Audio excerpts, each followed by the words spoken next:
Cet épisode a été créé à partir de l'anglais en utilisant l'intelligence artificielle. Bienvenue dans cette deuxième partie avec le Dr. Geoff Wright, 1er Samuel 8 à 16. Vous reconnaîtrez tous les deux cette citation du président Uchtdorf. Il dit « Nous devons simplement cesser de juger les autres et remplacer nos pensées et nos sentiments critiques par un cœur rempli d'amour pour Dieu et ses enfants. Dieu est notre Père. Nous sommes ses enfants. Nous sommes tous frères et sœurs. » Je ne sais pas exactement comment exprimer cette idée de ne pas juger les autres avec suffisamment d'éloquence, de passion et de persuasion pour qu'elle reste gravée dans les esprits. Je peux citer les Écritures, j'ai pu essayer d'exposer la doctrine, et je vais même citer un autocollant que j'ai vu récemment. Il était collé à l'arrière d'une voiture dont le conducteur semblait un peu rustre, mais les mots sur l'autocollant enseignaient une leçon pleine de perspicacité. On pouvait y lire « Ne me jugez pas, car je pêche différemment de vous. » Et Geoff, je pense que c'est de cela dont tu parles. L'Esprit de Dieu est descendu sur lui. C'est formidable. Et c'est l'enfant qui le fait le mieux, honnêtement. Je me souviens d'un réveillon de Noël. Mon fils, Mason, il est en mission maintenant. Mon fils, Mason, nous étions en train de prendre le train. Nous étions allés voir les illuminations, je crois, à Salt Lake, et nous allions le ramener ici.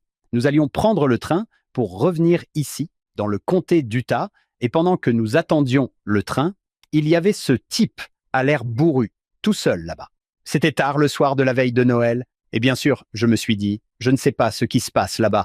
Je discutais avec ma femme, et elle m'a montré du doigt. Elle a dit, regarde, et voilà mon fils de 4 ans qui s'approchait. Salut, il a dit. Salut, mon pote. Il a dit, c'est Noël, je sais. Il a dit, qu'est-ce que tu veux pour Noël? Tu sais, je me suis approché. Mason, qu'est-ce que tu... Et il a dit, non, non. C'est sympa d'avoir quelqu'un à qui parler. J'adore que ton fils ait fait la même chose. Il n'a rien dit de mal. La grand-mère de ma femme, une femme incroyable, Virginia. Elle s'est jointe à l'église sur le tard. Je crois qu'elle avait plus de 80 ans. Elle s'est fait baptiser. Quand elle s'est fait baptiser, elle a déménagé de Toronto à Salt Lake City avec son mari qui s'était lui aussi joint à l'église. Ils ont acheté un appartement en face du temple, le temple de Salt Lake City. Nous allions lui rendre visite assez souvent et, à chaque fois, elle aimait se promener dans l'enceinte du temple, alors nous y allions.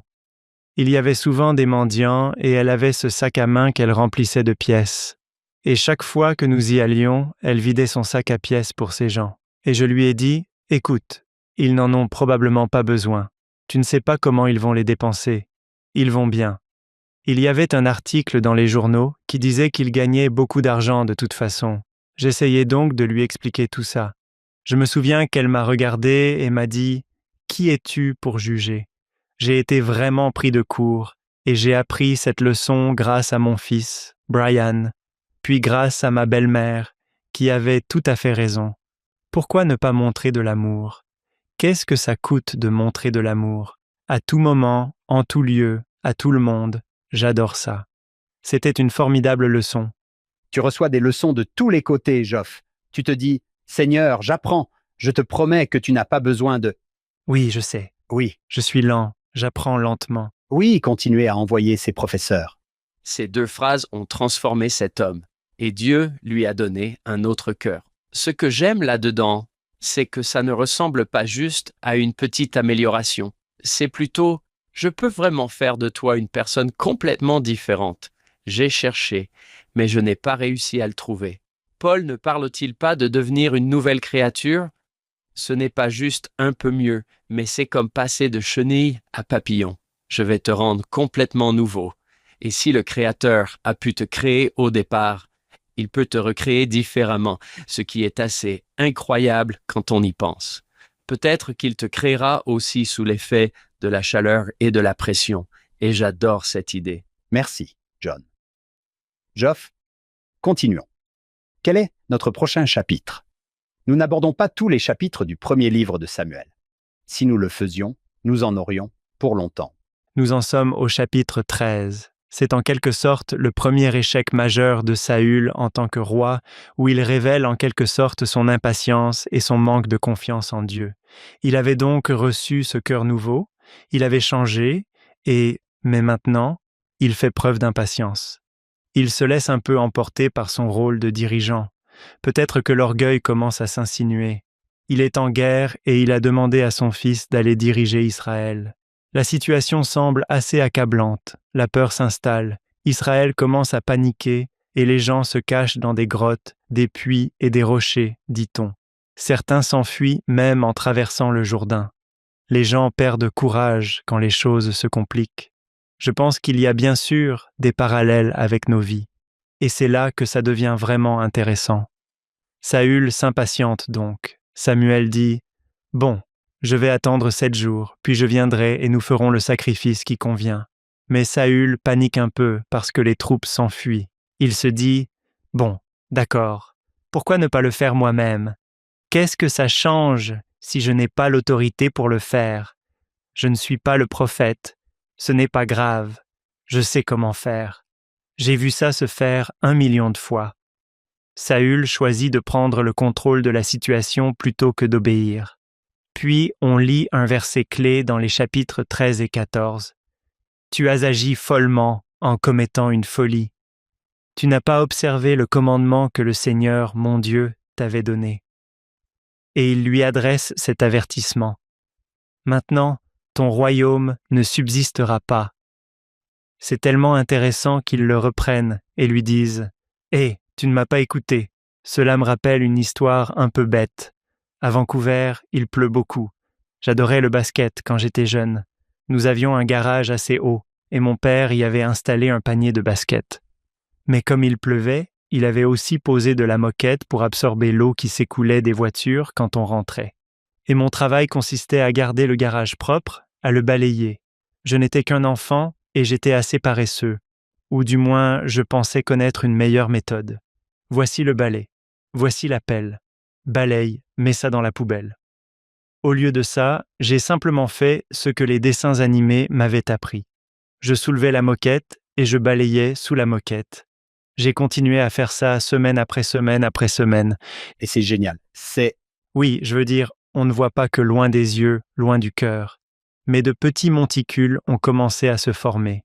Voici donc mon analogie. Ce monticule sur mon terrain de basket a rendu mon dribble vraiment bon ou vraiment mauvais.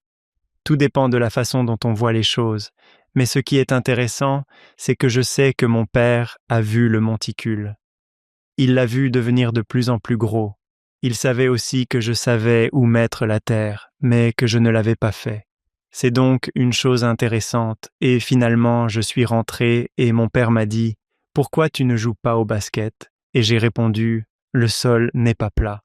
C'est moi qui ai rendu le sol irrégulier. Tu as fait une bêtise. C'était moi l'imbécile. » Et il a dit « Oh, c'est intéressant. Pourquoi penses-tu que c'est le cas?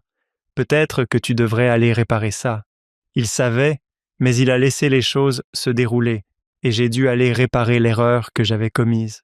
Voici un autre exemple parfait. Saül a fait une bêtise. Dieu lui a dit « Hé, tu as fait une bêtise. Aurait-il pu changer? Cela aurait-il pu être un moment décisif pour changer, pour se repentir? » Et il a choisi la seconde option, tu sais. Il n'a pas choisi de se repentir immédiatement à ce moment-là. Ce qui est intéressant là-dedans, c'est que Saül dit « Qu'as-tu fait ?» Et il enchaîne tout de suite. C'était eux. J'ai vu que le peuple s'était dispersé, loin de moi et des Philistins. C'était eux et je me suis forcé. Ou plutôt, je n'avais pas d'autre choix que de prendre cette décision stupide. Et j'ai fait la même chose d'innombrables fois dans ma vie. Pourquoi as-tu fait ça? Eh bien, c'était la faute de quelqu'un d'autre. C'était eux. Je n'avais pas le choix. Samuel dit « Oh, tu as agi de manière insensée. » Ma femme utilise souvent cette phrase quand elle éduque nos enfants. Ne justifiez pas une mauvaise décision. Si c'est une mauvaise décision, c'est une mauvaise décision. Admettons-le et allons de l'avant, car je pense que mes enfants tiennent de leur père en disant « ce n'était pas ma faute ». Ce genre d'histoire me fait peur parce qu'on dirait qu'il essaie de faire ce qu'il faut. Il a juste fait ce qu'il fallait, mais de la mauvaise manière, tu vois. Geoff, j'adore ton histoire. Ton père se dit « écoute mec, je vais laisser les choses suivre leur cours », parce qu'il aurait pu intervenir. Qu'est-ce que tu fais? Et j'étais comme Saul, j'ai mis ça sur le compte du sol. Je me suis dit, ouais, le sol n'est tout simplement pas de niveau, tu vois. Ce n'est pas ma faute. Il a laissé les choses suivre leur cours, tu vois. Et c'est une analogie parfaite. avec la vie. On se dit, je vais bien, regarde ça. Ça marche. Il m'avait dit que ça ne marcherait pas. Regarde, ça marche très bien, jusqu'à ce que ça ne marche plus. Oui, je trouve ça intéressant dans ce verset 12, c'est presque comme s'il avait commis 2 erreurs. Il n'a pas suivi les conseils de Dieu et il le savait. C'est une chose d'être désobéissant, mais c'en est une autre de savoir qu'on est désobéissant. C'est ce qui le fait basculer. C'est pour ça qu'il commence à rejeter la faute sur les autres, n'est-ce pas? Il essaie de se dédouaner. Mes enfants font ça tout le temps. Ce n'était pas moi, ce n'était pas ma faute. J'allais évoquer la parabole des talents où le type, tu sais, ne fait rien de son talent et il blâme le Seigneur. Est-ce qu'il blâme Samuel? Il dit, tu n'es pas venu. J'ai commencé sans toi, donc je n'ai rien fait. Je savais que tu notais sévèrement, donc je n'ai pas fait mes devoirs. Vous avez déjà mentionné le président Uchtdorf, mais je crois que dans son discours sur le fait de s'écarter légèrement du droit chemin, il a dit que le prophète Samuel avait reconnu une faiblesse cruciale dans le caractère de Saül. Lorsqu'il était soumis à des pressions extérieures, Saül n'avait pas l'autodiscipline nécessaire pour rester sur la bonne voie, faire confiance au Seigneur et à ses prophètes et suivre le modèle établi par Dieu. Le fait que Saül n'ait pas tenu fermement au conseil du prophète juste un peu plus longtemps peut sembler mineur, mais même de petites erreurs, au fil du temps, peuvent faire une différence considérable dans notre vie. J'ai peur d'essayer de faire ce qu'il faut et de m'en écarter un tout petit peu. Ce qui est intéressant, je pense, c'est qu'il raconte une anecdote. Il dit « Samuel rassemble le peuple, puis il dit ainsi au nom du Seigneur, ton Dieu. » Je lis simplement ce qui est écrit ici. « J'ai fait sortir Israël d'Égypte. Je vous ai délivrés de la main des Égyptiens. » Il énumère donc toute une série d'exemples du genre. Je l'ai déjà fait. Pourquoi ne me faites-vous pas confiance? C'est un autre appel à retenir. Nous avons vécu tant de miracles dans notre vie et les Écritures regorgent d'exemples, mais les gens ont encore du mal à faire confiance. On dit que quand quelqu'un quitte l'Église ou perd la foi, il lâche la tige. S'il la lâche, c'est parce qu'il a oublié quelque chose. Il a oublié les miracles. L'année dernière, un missionnaire nous a fait un compte-rendu de sa mission et j'ai adoré ce qu'il a raconté sur ce qu'ils avaient fait là-bas. Il a parlé d'un journal des miracles et a dit « Je n'étais pas très doué pour tenir un journal, mais j'ai fini par noter presque tous les jours les miracles que j'ai vus. Et je me suis dit « C'est tellement brillant d'identifier ces miracles qui se produisent. » Et puis, je pense que la prochaine étape que ce missionnaire a dit vouloir franchir, c'est « Je veux utiliser ça. Je veux garder ça toute ma vie pour pouvoir réfléchir à la façon dont je vois la main de Dieu dans ma vie. » Car en faisant cela, je pense qu'il est plus facile d'avoir de la confiance, d'avoir de l'assurance, d'affronter les combats qui se présentent, tout comme les Philistins contre lesquels les Israélites se battaient et qui auraient pu dire « Eh bien, Dieu nous a déjà délivrés auparavant. Ayons un peu de foi. » Oui, continuons. John, j'ai été très touché il y a quelques semaines. J'y pense depuis que tu en as parlé. Tu tiens un journal de tes impressions. Répète-le encore une fois pour ceux qui n'ont pas écouté.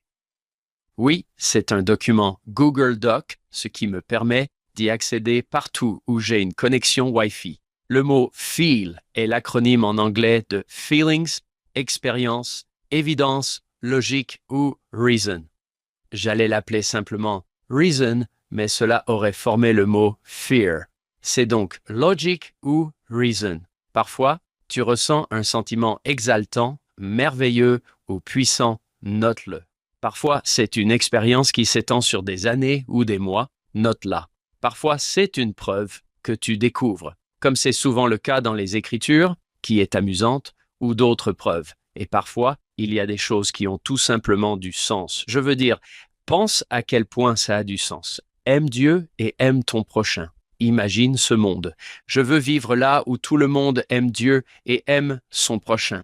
Comme Geoff vient de nous le rappeler, c'est une excellente idée. Le journal des miracles. Je crois que c'est le président Eyring qui a dit qu'un journal sert à consigner la main du Seigneur dans votre vie. C'est ça, un journal des miracles. Ensuite, faites ce que le roi Benjamin a dit. Gardez-le sous les yeux pour ne pas oublier. Rappelez-vous, attendez, le Seigneur a été avec nous tant de fois auparavant, il sera à nouveau avec nous. Et c'est exactement ce dont tu parlais, Geoff. Je dois ici rendre hommage à une de mes étudiantes. Elle s'appelle Ellie Johnson. J'ai eu cette conversation avec elle aujourd'hui même. Elle m'a dit, « Vous savez, c'est la 4e fois que vous me dites de consigner mes expériences avec Dieu. J'ai enfin décidé de le faire. J'ai mis du temps à comprendre. » Elle m'a dit, « Frère Smith, ça ne fait que quelques semaines et j'en ai déjà 150. Et ce ne sont pas de longues notes, ce sont juste quelques phrases. » Elle m'a regardé et m'a dit, « Dieu est si bon avec moi. » Et j'ai répondu, « Ellie, quand tu le prends au sérieux, il te donnera davantage. Quand tu les notes, c'est quelque chose qu'il enseigne souvent. Sois fidèle dans les petites choses et je te confierai de grandes choses. » Elle venait de me rendre témoignage de quelque chose que j'avais finalement réussi à la convaincre de faire. C'était fantastique. La façon dont elle m'a regardé, les larmes aux yeux, en disant « Dieu est si bon avec moi. » C'est une petite chose toute simple qui change la vie. Je suis d'accord. Bon, on passe à autre chose? Continuons. Où allons-nous ensuite? Passons au chapitre 15, si cela ne vous dérange pas. Vous me brisez le cœur. J'aime bien Saul. Je sais. Ne fais pas ça. Oui, c'est son plus grand acte de désobéissance jusqu'à présent. Et c'est triste car c'est à ce moment-là que Dieu le rejette en tant que roi. Même si Dieu ordonne à Saül d'exterminer complètement les Amalécites, il désobéit. C'est en quelque sorte un test d'obéissance très clair et il a échoué. Ce qui est intéressant, c'est qu'il a essayé de faire croire qu'il agissait pour les bonnes raisons, puis nous arrivons à ce verset clé du chapitre 22. L'obéissance vaut mieux que les sacrifices. Ce rejet a de graves conséquences sur sa vie. Quand nous nous sommes mariés, nous vivions en Californie, comme je l'ai mentionné. C'était notre première année là-bas et c'était le moment de déclarer la dîme. Nous y sommes allés et nous n'avions pas d'enfants à l'époque. Nous travaillions tous les deux. Nous n'avions jamais été aussi riches, mais nous économisions pour notre avenir. Et nous sommes entrés avec l'évêque qui nous a demandé « Payez-vous la dîme intégrale ?» Et nous avons répondu « Oui, nous payons la dîme intégrale. » Nous étions heureux de le dire. Il a enchaîné avec une question intéressante. Il a dit « D'accord, mais êtes-vous pleinement consacré dans toutes vos offrandes financières ?» Et cela m'a pris au dépourvu. Nous nous sommes regardés et avons répondu « Oui, je pense que nous le sommes. Oui. » Nous répondrons « Oui ». La réponse est « oui ». Et puis il a dit « Je ne pense pas que vous le soyez. » Je me suis dit « Attends, qui est ce type qui me remet à ma place? Comment le sait-il » J'ai dit « Oh, d'accord, merci. » Et nous sommes partis. Nous sommes rentrés à la maison et j'avais le cœur dur. Je suis devenu comme Saul et j'ai dit à Léa « Qui est ce type pour nous dire que nous ne sommes pas pleinement consacrés? Je veux dire, je paie ma dîme, je fais des offrandes de jeûne. » Et elle n'a rien dit au début, ce qui était bien pour elle. Et puis, le lendemain, elle a remarqué que j'étais toujours un peu agacé, que ça me tracassait encore un peu. Et elle a dit quelque chose qui m'a beaucoup marqué. « Tu te souviens quand tu as demandé « Qui est ce type ?» Et j'ai répondu « Oui. » Elle a dit « Devine quoi? C'est ton évêque, c'est notre évêque. Il a une perspicacité que nous n'avons pas. » Ouah, d'accord. Maintenant, c'est l'évêque qui m'instruit, et ma femme y a réfléchi. Et c'était intéressant. Je suis tombé sur une citation du président Maxwell que je n'ai pas sous les yeux. Je ne vais pas la citer mot pour mot, mais l'idée, c'est qu'il faut se consacrer jusqu'à ce que ça fasse mal. Il a dit ça à la fin de sa vie, alors qu'il était atteint d'un cancer ou quelque chose comme ça, et j'y ai réfléchi en me demandant qu'est-ce que ça veut dire. Je ne pense pas que cela signifie avoir mal, mais plutôt se sacrifier et se consacrer, donner, édifier le royaume de Dieu de toutes les manières possibles, en ayant conscience de ce que l'on donne. Ce n'est pas simplement signer un chèque ou faire ce que nous avions l'habitude de faire. Le mois prochain, nous avions l'habitude de remplir, vous savez, des enveloppes de dîmes et d'y mettre nos offrandes de jeûne, etc. Ma femme m'a rappelé « Écoute, notre évêque représente le Seigneur. Nous devons nous consacrer. » Et cela a été un formidable appel à grandir, à changer. Nous avons ici cette idée qu'obéir vaut mieux que sacrifier. Ce n'est pas simplement signer un chèque, n'est-ce pas? N'importe qui peut sacrifier un peu d'argent, mais obéir à un dirigeant de l'Église. Je ne dis pas qu'il faut suivre aveuglément, mais reconnaître que, vous savez, dans ce cas précis, cet évêque recevait une inspiration et nous étions un jeune couple, nous travaillions tous les deux et bien sûr nous économisions pour notre avenir, mais nous devions apprendre cette leçon dès le début de notre mariage. Que la loi de la consécration à laquelle nous nous étions engagés, nous devions la vivre plus pleinement, et je pense que c'était là l'invitation. Oui. Ouah. Je ne sais pas, j'aurais réagi de la même manière. Attends, quoi? Saul réagit effectivement comme ça. Il est sur la défensive. Eh bien, voilà toutes les raisons. Oui, les gens ont fait ça. Alors, ça a marché, Geoff. Qu'est-ce qui s'est passé depuis? Je veux dire, tu t'en souviens évidemment encore. Oui, ça a été une grande leçon, et je pense que voilà le truc. On conclut des alliances. Enfant, un film Disney nous a probablement appris qu'une promesse, c'est une promesse, ou quelque chose comme ça. Je mets ma main sur le cœur si tu veux utiliser ça comme symbole, et je m'engage à fond. J'ai vécu trop de moments dans ma vie pour pouvoir nier la main divine de Dieu. Je m'engage à fond. Je sais que les hommes ne sont pas parfaits, que ce soit nos dirigeants ou qui que ce soit d'autre, mais là n'est pas la question. La question, c'est que j'ai conclu une alliance. Il s'avère que de l'autre côté de cette alliance, nous avons tellement à gagner. Dieu nous a tant promis que c'est un privilège de m'engager à fond. Certaines personnes considèrent le pari de Pascal comme une sorte d'algorithme pour justifier leur présence à l'Église ou leur engagement envers quelque chose, parce qu'on en tire davantage. Mais la vérité, c'est qu'au fond de moi, j'espère être un homme meilleur, un meilleur mari, un meilleur disciple grâce à mes engagements et à mes alliances. Je sais que ma famille a été bénie. Je regarde toutes les personnes qui se sont investies dans la vie de mes enfants, leur enseignant de bons principes, la responsabilité, la gentillesse et la vie chrétienne. Pourquoi ne m'y engagerais-je pas pleinement? L'Église est magnifiquement conçue. Elle nous enseigne l'Évangile mieux que n'importe où ailleurs. J'adore ces promesses qui découlent des alliances. J'en suis reconnaissant et je témoigne que cela m'a changé et que c'est vrai. C'est magnifique. J'adore cette histoire. Oui, j'adore la tournure qu'elle a prise. Qui est cet homme? Pour qui se prend-il? J'adore ça, Léa. C'est notre évêque. Il se prend pour l'évêque. Dans le manuel, il est dit dans 1 Samuel 15 que vous lirez un commandement du Seigneur auquel Saül n'a pas obéi parce qu'il pensait avoir une bonne raison. Pour tirer les leçons des choix de Saül, regardez le verset 22 et remplacez les mots « sacrifice » et « graisse des béliers » par des choses qui semblent bonnes mais qui ne sont pas aussi importantes que d'écouter et d'obéir au Seigneur. Pour moi, ce serait un excellent exercice. Samuel a dit « Le Seigneur prend-il autant de plaisir en… » et ensuite compléter avec toutes les choses que nous préférerions faire plutôt que d'obéir. Plaisir en, complétez le blanc, qu'en obéissant à la voix du Seigneur. Voici, obéir vaut mieux que… Et ensuite, vous remettez tout cela à sa place. C'est une excellente petite application de substitution du verset 22. Cela me touche au plus profond de mon cœur, car je fais exactement la même chose. Je me dis, bon, je ne vais pas obéir, mais j'ai une bonne raison de ne pas obéir. Et voici ma justification. Le verset 22 dit « Je ne sais pas si le Seigneur prend autant de plaisir à cela qu'il en prend à l'obéissance. » Je vais aller dans les montagnes dimanche. Je peux sentir l'esprit davantage qu'en allant à l'église. Et le Seigneur prend-il un grand plaisir à aller dans les montagnes, comme dans le fait d'obéir à la voix du Seigneur? Voici, obéir vaut mieux que d'aller dans les montagnes.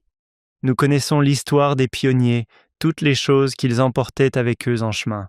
Ils pensaient que c'était important. Ils pensaient en avoir besoin, mais en réalité, au final, ce n'était pas le cas.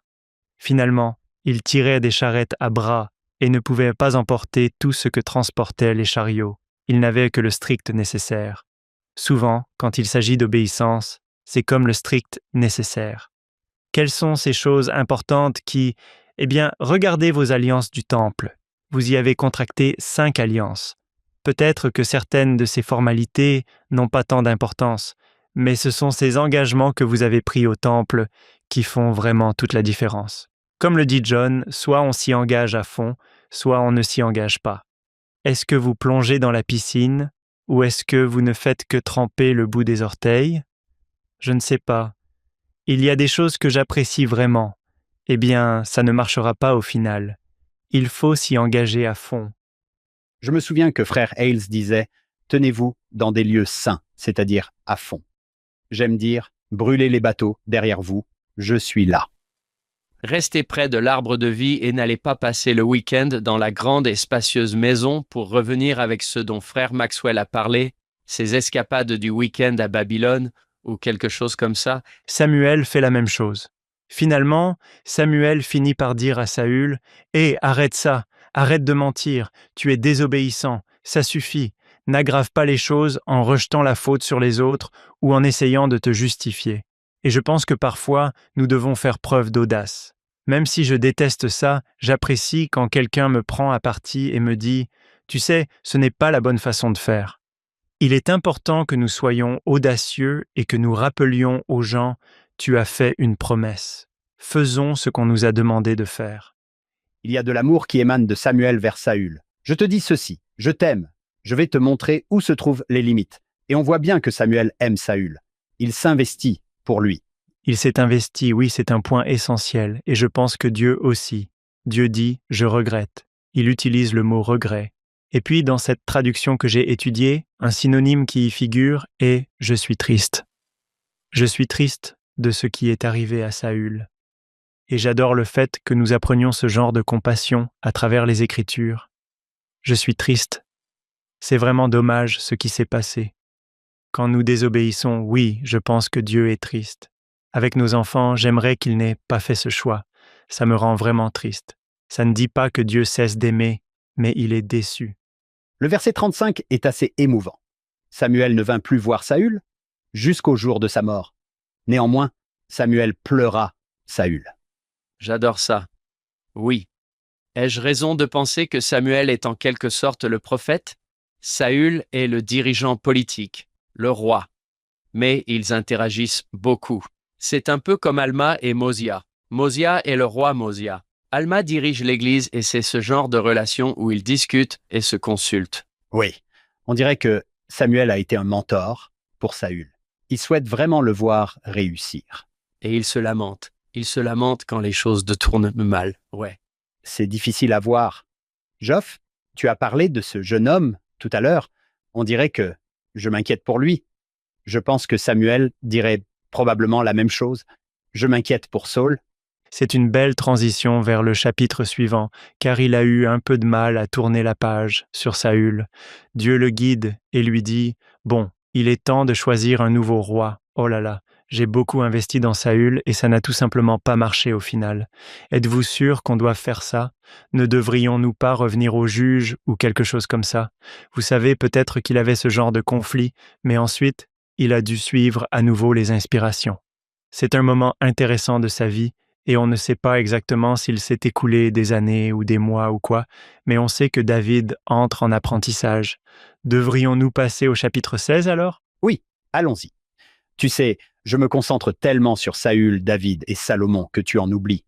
Samuel observait tout cela en se disant « Oh !» et le Seigneur disait « Je te l'avais bien dit.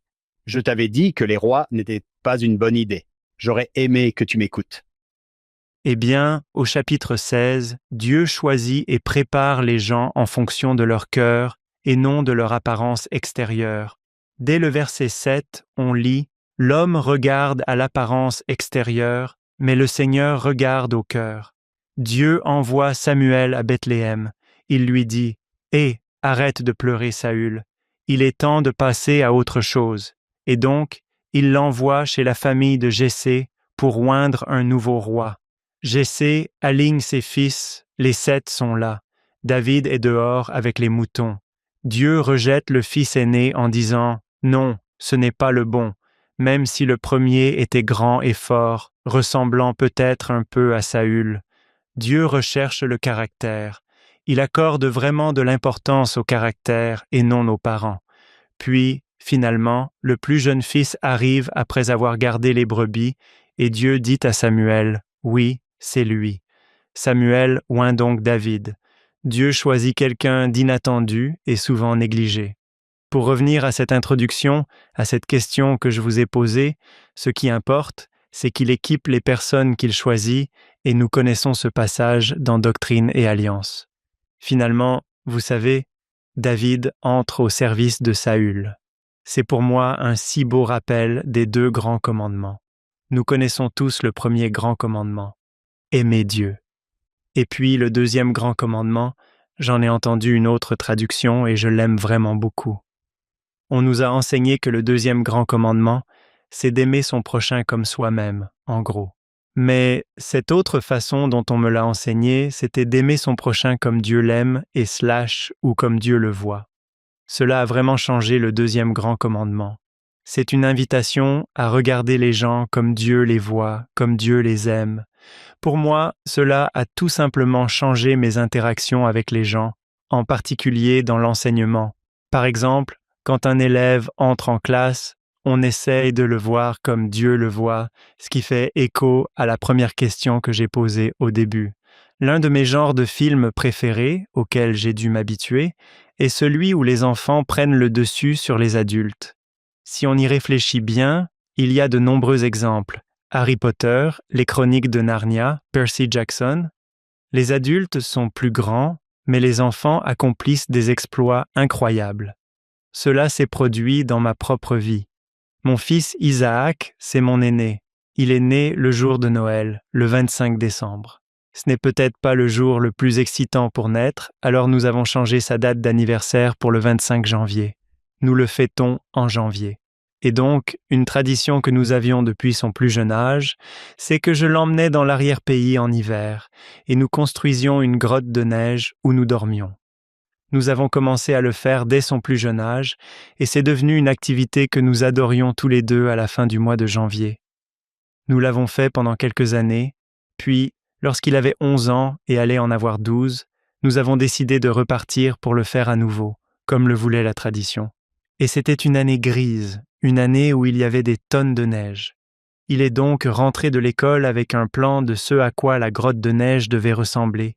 Elle allait avoir un siège, des bancs et des porte-gobelets, et ce serait tout simplement une superbe grotte de neige. Je l'ai regardée et je me suis dit « Ouais, construisons-la, ça va être génial ». On y allait le soir, on dînait d'abord tous ensemble, puis on enfilait nos raquettes, on prenait des luges pour transporter le matériel, et on partait derrière Brighton, dans l'arrière-pays. Ma femme savait à peu près où on allait, mais pas forcément l'emplacement exact. Nous marchions et la neige était profonde. Même avec des raquettes, nous nous enfoncions assez profondément dans nos bottes de neige. Finalement, nous sommes arrivés à un endroit qui nous semblait bien et nous avons commencé à empiler la neige. Il a 11 ans, bientôt 12. Je pelletais et empilais la neige. Et ce qu'on fait, c'est qu'on l'empile haut, sur environ 3 mètres, puis on monte dessus, on la tasse, on empile à nouveau, encore et encore. On a empilé jusqu'à environ 22 heures, peut-être 21 heures. Il est temps de commencer à creuser. Et donc, pour aller plus vite, on a commencé à creuser un tunnel chacun d'un côté opposé. Je creuse et l'esprit vient à moi et me dit « Ne fais pas ça ». Je me suis dit « Ne fais pas ça ». On fait ça depuis des années et j'adore ça. Je vais le faire. Alors je continue à creuser. L'esprit me le dit clairement et je ne ressens presque jamais l'esprit aussi fortement. Il dit « Ne fais pas ça ». Et je me suis dit « D'accord, bon, c'est peut-être juste moi qui suis papa et qui suis un peu parano. » J'ai appelé Isaac et je lui ai dit « Isaac, hé, tu te souviens des règles quand on construit ?» Et il m'a répondu « Oui, papa, jamais 2 personnes dans la grotte de neige en même temps pendant qu'on construit, pour être sûr que c'est sans danger. Si quelque chose arrive, couvre-toi le visage pour créer une poche d'air, ce genre de choses. » Je me dis « D'accord, cool, je me sens mieux. Allez, finissons ça. » On continue donc à creuser et ce qui se passe, c'est que la neige s'affaisse. Il y avait tellement de poudreuse et elle n'était pas tassée. On ne lui a pas laissé assez de temps pour se stabiliser. On n'allait pas pouvoir construire le Shangri-La des grottes de neige, n'est-ce pas? Ça va plutôt ressembler à un tunnel cette année. Alors je lui ai dit « Hé, mon pote, on va devoir se contenter d'un tunnel. On va bloquer les côtés. » On a bloqué son côté et c'était le moment pour moi d'entrer pour vérifier. Je suis donc entré, et ce qu'on fait, c'est qu'on prend son gant et qu'on lisse le plafond pour qu'il n'y ait pas de points. J'étais à l'intérieur, il était à l'extérieur de la grotte, et je lissais pour éliminer les points d'eux. Tout à coup, tout s'est effondré sur moi, ça m'a écrasé la main sur le visage, et mon autre bras s'est retrouvé coincé derrière mon dos. Ça m'a écrasé les poumons et cassé des côtes, et j'étais immobilisé. C'était comme être coincé dans du ciment.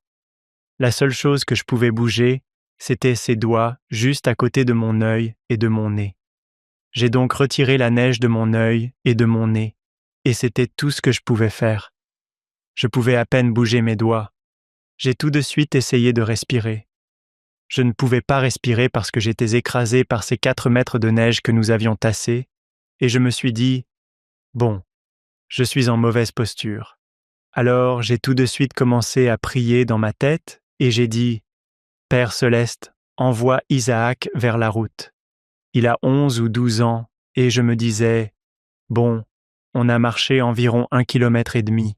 S'il sprinte dans la neige, il pourrait probablement atteindre la route en 15 minutes, faire signe à quelqu'un qui arrive en retard, 15 minutes pour y aller et 15 minutes pour revenir. Ça fait 45 minutes. J'avais à peu près autant d'air que ça. Si je respire, si j'arrive à me détendre un peu, je devrais pouvoir survivre. Dieu l'a envoyé jusqu'à la route. Je ne sais pas combien de temps ça a duré, mais au bout de quelques minutes, 2 petites mains ont creusé et m'ont touché en plein visage. Il a dégagé la neige de mes yeux et de ma bouche. Il criait « Papa, tu m'as trouvé ». Je lui ai dit « Tu peux sortir ce bras ? Tu peux tirer mon bras ?» Il a tiré mon bras et je lui ai dit « Isaac, fais attention, ne fais pas s'effondrer ça sur nous deux. » Alors il tire sur mon bras et me tire lentement, me sauve la vie en me sortant du tunnel qu'il a creusé. Il n'a pas creusé au-dessus de moi, à gauche, à droite ou en dessous. Il a creusé juste devant mon visage. Il me tire hors de cette grotte. On s'embrasse, je tombe à genoux, et ensemble, on dit une prière pour remercier Dieu. Et je vous raconte cette histoire pour plusieurs raisons. Il y en a une évidente, mais nous étions sur le point de nous endormir dans ce qui aurait pu être une tombe. Si vous avez déjà dormi dans une grotte de neige, vous êtes dans un sac de couchage momie, vos mains sont à l'intérieur du sac et vous regardez le plafond. Cette grotte allait s'effondrer quoi qu'il arrive. Nous aurions été tous les deux ensevelis et le pire cauchemar aurait été de suffoquer en sachant que votre fils étouffait à côté de vous. La première leçon, c'est donc que je n'ai pas écouté l'esprit, mais Dieu a quand même triomphé. Je n'ai pas écouté, mais Dieu a un plan. Ça m'allait que ça m'arrive, sachant que mon fils pouvait encore me sauver. C'est une leçon importante que j'avais besoin d'apprendre. Deuxième leçon, comment diable un garçon de 11 ans, qui était petit à l'époque, a-t-il pu creuser jusqu'à mon visage? Comment a-t-il pu creuser un tunnel? Je pensais aller jusqu'à la route pour demander à un adulte de venir me secourir. Dieu, lui, avait pensé à ce garçon. La troisième leçon, c'est que parfois, nous nous demandons comment fonctionne l'expiation ou les miracles. Pourquoi, dans cette histoire, la grotte ne s'est-elle pas effondrée sur lui? Comment savait-il où aller? Nos yeux naturels choisissent la personne la plus grande, sans se rendre compte que Dieu a des anges qui soutiennent ces jeunes gens qui ne semblent pas en mesure d'y arriver. Les anges l'ont guidé ce jour-là pour qu'il me trouve et me sauve. L'histoire ne parle pas de moi. Je n'essaie pas de dire cela, mais il y a 3 leçons vraiment puissantes qui montrent que Dieu regarde le cœur. C'est l'une de ces histoires qui me témoigne que Dieu est conscient de notre existence. Il nous aime. Son plan est parfait. Les jeunes d'aujourd'hui en sont capables. Ils peuvent y arriver. Ils ont été sauvés. Je crois fermement qu'ils peuvent surmonter la tentation, les épreuves de cette vie et le faire avec le sourire, car la fin de l'histoire est aussi belle. Nous ne sommes pas rentrés à la maison cette nuit-là. J'ai demandé à mon fils « Que veux-tu faire ?» Il a répondu « Eh bien, nous sommes ici. Pourquoi partirions-nous ? Nous sommes partis et avons trouvé un autre endroit où camper, et nous y sommes restés. Il n'était pas bouleversé par cette situation, et je pense que ces jeunes en sont capables. Ils peuvent affronter les tentations de ce monde et le faire avec confiance, sachant que Dieu les a choisis et sauvés, tout comme il a choisi et sauvé David pour délivrer les Israélites d'un roi qui avait commis des erreurs. Et j'adore ça. J'adore le fait que David, bien que jeune et méconnu, ait été celui qui a initialement apporté le salut à Israël. C'est un moment incroyable et quelle leçon. Le fait que tu aies pensé qu'il fallait aller chercher quelqu'un qui puisse réellement le faire. Samuel cherche ce prochain roi et il se dit, eh bien, ça doit être lui. Et le Seigneur dit, non, ce n'est pas lui. Comment as-tu pu le refuser? Regarde comme il est beau. Ce n'est pas mon homme. Et avec ses petites mains de 11 ans. Des mains qui étaient guidées pour savoir exactement où tu avais besoin de respirer. Mais j'adore ton témoignage là-dessus, que le Seigneur sait exactement dans quel monde il a envoyé ces jeunes. Il sait que c'est très différent de mon monde des années 1970, quand j'étais adolescent. Ils peuvent y arriver. J'adore ce témoignage parce que j'y crois aussi. Ils sont différents. Je pense qu'ils peuvent y arriver. Je sais qu'on nous disait tout ça à l'époque, mais quand je regarde cette génération, je me dis, non, ils sont différents. John, il y a quelques années, tu as donné une conférence sur « Que personne ne méprise ta jeunesse ». Tu m'as appris ce que signifie ce verset. Oui, je pensais que la version du roi Jacques disait qu'il valait mieux faire attention quand on est jeune, car les gens pourraient se souvenir de tout ce qu'on a fait. Puis j'ai lu différentes traductions, comme Geoff l'a fait aujourd'hui, et ce n'était pas ça. C'était plutôt « Ne laisse pas les autres te mépriser à cause de ton âge », ce qui est un message totalement différent. C'était « Ne t'inquiète pas de ton âge, soucie-toi de ta vocation, soucie-toi de ton devoir, tu peux y arriver ». Quand Paul dit ça à Timothée, « Tu peux y arriver, ne laisse pas les gens se focaliser sur ta jeunesse, ça ne te disqualifie pas, parce que je suis là pour toi. » Oui, c'est une traduction différente, mais le même verset. Un Timothée 4,12, une traduction différente. Et je pense justement à l'histoire de Geoff, ici. Tu es jeune, mais ne laisse personne te traiter comme si tu n'étais pas important. Sois un exemple pour montrer aux croyants comment ils doivent vivre. Montre-leur par ce que tu dis, par ta façon de vivre, par ton amour, par ta foi et par ta vie pure. Peux-tu imaginer Isaac devant cette grotte de neige en train de dire « Qu'est-ce que je fais? Qu'est-ce que je fais? Je dois le faire. Le Seigneur me guide. » Et nos jeunes ont ça, cette force en eux. Et nous pouvons les traiter ainsi. Tu sais quoi faire. Tu sais comment suivre l'esprit. Tu peux y arriver. Geoff, c'est magnifique. Je dois reprendre mon souffle une seconde. Je retenais mon souffle pendant que j'écoutais. Et bien sûr, il se dit « Oh, je ne vois aucune raison de rentrer chez moi. Eh bien, j'ai quelques côtes cassées qui auraient probablement besoin que je rentre chez moi. Quel âge a Isaac maintenant? » Oui, il est rentré de mission, il est marié, il a une femme formidable, Madeleine, et ils vont tous les deux très bien. Elle est infirmière et lui est à l'université. Il a grandi vite, par contre. Il a 21 ans et a déjà traversé toutes ces étapes. Geoff, je te connais depuis longtemps. Tu m'as toujours beaucoup impressionné par ton intelligence, ton attitude, ta gentillesse et ta volonté de rendre service. Tu es titulaire d'un doctorat et tu travailles à l'université BYU. Tu as fréquenté de bonnes écoles, tu as obtenu plusieurs diplômes, tu sais te débrouiller et tu es capable de fabriquer tes propres skis. Je pense que nos auditeurs aimeraient savoir pourquoi tu crois en cela. Oui, j'adore cette question, Hank. J'espère qu'à travers la discussion que nous avons eue aujourd'hui, vous avez pu ressentir un peu de mon témoignage et de la flamme qui brûle dans mon cœur. Pourquoi est-ce que je crois? Il y a quelques années, 2 étudiants m'ont posé la question, inévitablement, car ils sont à cet âge et sortent avec des filles. Ils voulaient savoir comment j'avais su que ma femme était la bonne. J'y ai réfléchi et j'ai répondu, « Eh bien, je l'aimais. » Oui, mais comment l'as-tu su? Certaines personnes ont une liste. Ma liste était la suivante.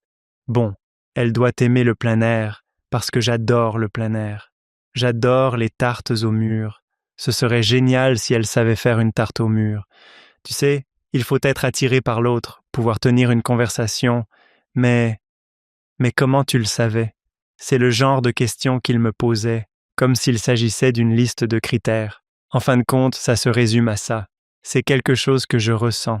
Et quand on parle de l'Évangile, comment le sait-on? On peut se convaincre par la logique d'entrer dans l'Église, on peut se convaincre par la logique d'en sortir, mais en fin de compte, ce qui compte, c'est ce que l'on ressent. Je ressens, et je le ressens depuis longtemps, que l'Évangile de Jésus-Christ, que l'Église de Jésus-Christ des saints des derniers jours est vrai. Et je pourrais le justifier en disant « Eh bien, ça ne m'enseigne rien d'inapproprié, mais ça va bien au-delà de ça.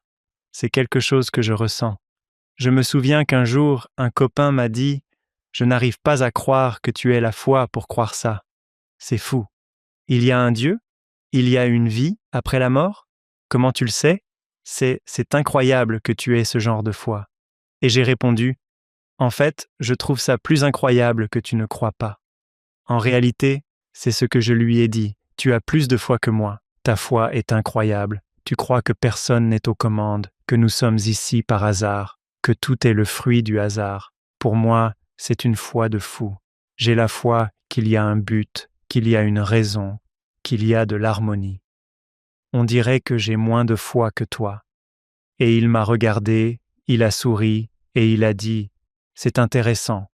Ta question, Hank, est « Pourquoi est-ce que je crois ?» Eh bien, c'est quelque chose que je ressens.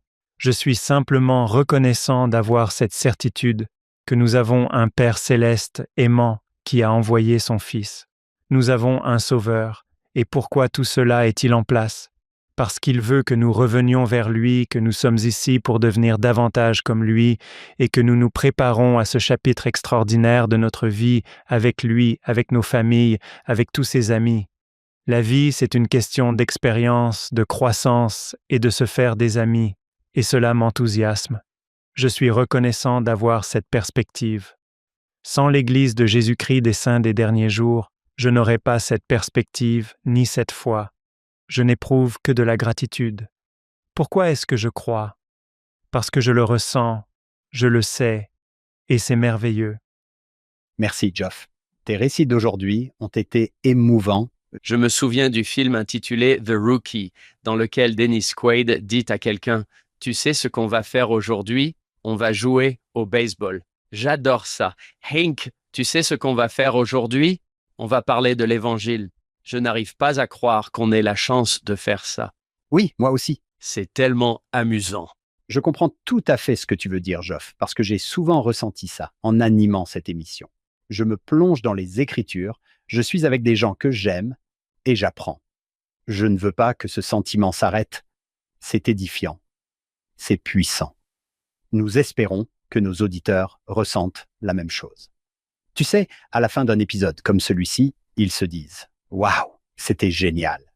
J'ai vraiment adoré. » Geoff, merci de nous avoir accordé ton temps et remercie Léa de ma part. Et s'il te plaît, remercie Isaac au nom de tous nos auditeurs pour la présence de Geoff parmi nous. Si jamais je pars camper dans la neige, j'inviterai Isaac. Oui, ce moment où on voit ses deux petites mains. Magnifique, émouvant. Oui, c'est très puissant. Merci de m'avoir invité. J'étais un peu inquiet, vous savez, parce que je ne suis personne. Qu'est-ce que j'en sais?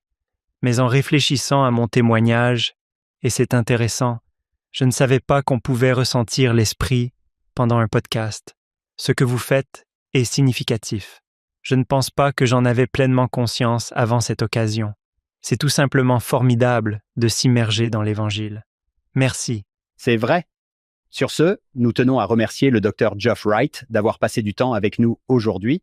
Nous remercions notre productrice exécutive, Shannon Sorensen, ainsi que nos sponsors, David et Verla Sorensen. Et à chaque épisode, nous pensons à notre fondateur, Steve Sorensen. Il aurait adoré ça. Je suis sûr qu'il l'apprécie. Nous espérons que vous serez des nôtres la semaine prochaine. Nous allons poursuivre l'histoire des rois sur Follow Him. Pour remercier nos merveilleux auditeurs, nous aimerions vous offrir la version numérique de notre livre Finding Jesus Christ in the Old Testament. Il propose des réflexions courtes et profondes tirées de nos précédents épisodes sur l'Ancien Testament. Rendez-vous sur followhim.co, c'est-à-dire followhim.co, pour télécharger votre exemplaire gratuit dès aujourd'hui. Vous y trouverez également le lien pour acheter l'édition papier. Merci de faire partie de notre famille Follow Him. Bien sûr, rien de tout cela ne serait possible sans notre incroyable équipe de production. David Perry, Lisa Spice, Will Stoughton, Crystal Roberts, Ariel Quadra, Heather Barlow, Amelia Kabuika, Sydney Smith et Annabelle Sorensen.